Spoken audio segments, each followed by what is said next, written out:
छत्तीसगढ़ में धान का कटोरा कहलाने वाले इस प्रदेश में धान पर होने वाली सियासत प्रदेशवासियों के लिए बिल्कुल नई नहीं है। छत्तीसगढ़ में धान पर एक बार फिर घमासान छिड़ने के आसार हैं। इसकी जमीन अभी से तैयार हो रही। कांग्रेस का यह आरोप है कि धान की नई फसल के लिए सरकार की तैयारी ठीक नहीं है, काफी नहीं। किसानों को खाद और डीएपी की कमी के चलते काफी दिक्कतों का सामना करना पड़ सकता है। कांग्रेस ने इसे लेकर आने वाले दिनों में आंदोलन का मन बना लिया है, तो दूसरी तरफ बीजेपी कांग्रेस के आरोप को सिरे से खारिज कर दी।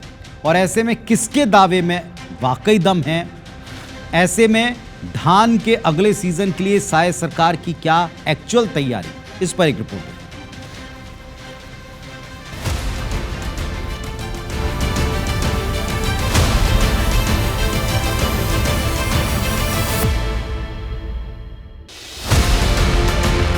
देश में मानसून दस्तक दे चुका है और जल्द ही छत्तीसगढ़ में भी झमाझम बारिश का दौर शुरू होने वाला है।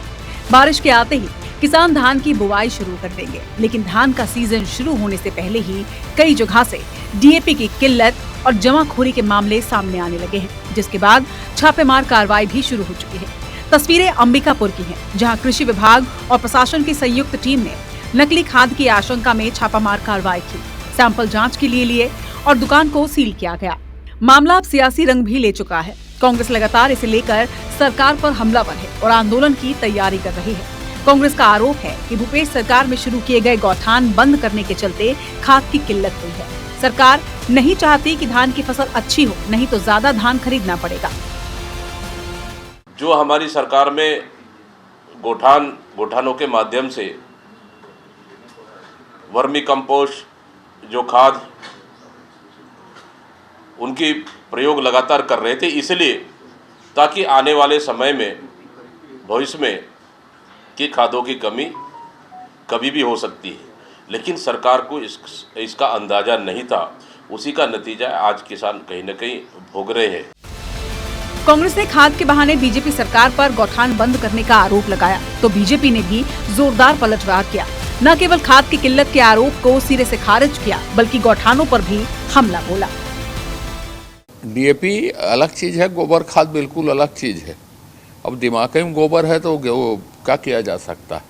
कांग्रेस का वर्मी कंपोस्ट, जो वर्मी कंपोस्ट के नाम पर केवल मिट्टी और रेता मिलाकर किसानों को 10 रुपये किलो देने का जो उद्योग चला था 5 साल, उस ओर हम नहीं जाना चाहेंगे। कहीं भी एक भी कोई गौठान आज भी बता दे जिसको कांग्रेस ने चलाया, जबकि हजारों की संख्या में गौठान प्रदेश में बनाए गए। यानी मानसून की दस्तक के साथ ही छत्तीसगढ़ में धान की खेती शुरू हो जाएगी। जाहिर है कि नक्सलवाद के बाद धान का मुद्दा सूबे में राजनीति का सबसे हॉट टॉपिक रहा है। ऐसे में ये तो तय है कि खाद के बहाने शुरू हुआ ये सियासी फसाद जल्द नहीं थमने वाला। Bureau report, IBC 24। तो गौठान को लेकर पिछली सरकार के वक्त एक लंबी सियासत हमने देखी, इस पर कई बहस छिड़ी।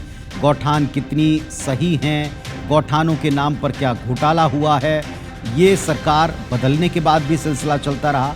लेकिन अब जब किसानों को खाद का संकट और इस पर सियासत शुरू हुई, तो कहा गया कि एक्चुअली गौठानों को बंद करने का ये पहला बड़ा साइड इफेक्ट है और इस पर कुछ और दिन तक आपको सियासत देखने को मिल सकती है।